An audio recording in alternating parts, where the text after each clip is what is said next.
You are watching 71 News Television.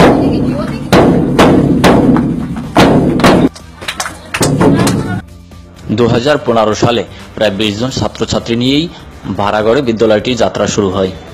বর্তমানে উপজেলা শহরের 5টি ইউনিয়ন থেকে প্রায় 1.5 শতাধিক প্রতিবন্ধীদের 15 জন শিক্ষক দ্বারা চলছে বিদ্যালয়ের পাঠদান এবং 4টি ভ্যানও রয়েছে শিক্ষার্থীদের বাড়ি থেকে প্রতিষ্ঠানে আনা নেওয়ার জন্য। পাশাপাশি শিক্ষকরাও কোনো বেতন ছাড়াই সেবা দিয়ে যাচ্ছেন এখানে। এখানে ওদের পাঠদান করে দিয়েছি। ওরা আগে সচ্ছল ছিল না, এলাকায় ওদের মানে অবহেলিত। ওরা আমরা চাইতেছি যে ওরা যেন সচ্ছল হইয়া ভালো মতন চলতে পারে, ঠিকঠাক মতন পড়াশোনা কিভাবে ওরা খাবে, কিভাবে ওদের দেখাশোনা বা ওদের যেন শারীরিকভাবে ওরা চলতে পারে, তারপর ওরা যেন বাজার বা খাবার দাবার কোনো কাজ করে ওরা করতে পারে, সেই দিকে আমরা ওদের লক্ষ্য করতেছি। এবং কিছু পড়াশোনা, তারপর ওরা যেন হাতে কলমে ওদের নাম দস্তখত দিতে বা কোনো সাইনবোর্ড করতে পারে। যে ছেলেটি কিছুই জানতো না, বিদ্যালয়ে এসে শিখেছে অনেক কিছু।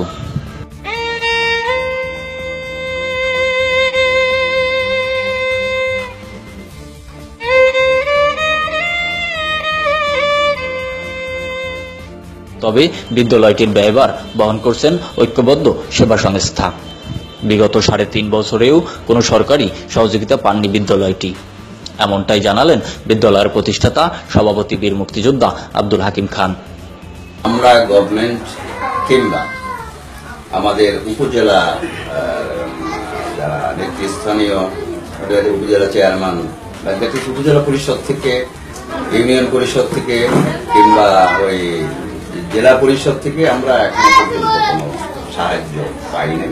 যা কিছু এখানে দেখা যাচ্ছে বাস্তবতা, এইটা নিজস্ব অর্থায়ন গুটি কয়েক ব্যক্তিবর্গের।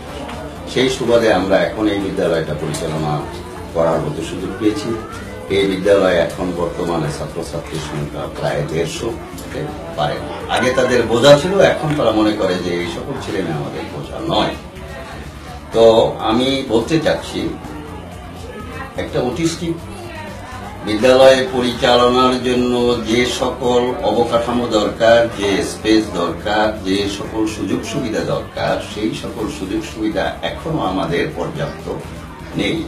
সরকারের সাহায্য সহযোগিতা পেলে আমরা অভিষ্ট লক্ষ্যে পৌঁছতে পারব বলে আমরা আশা করি।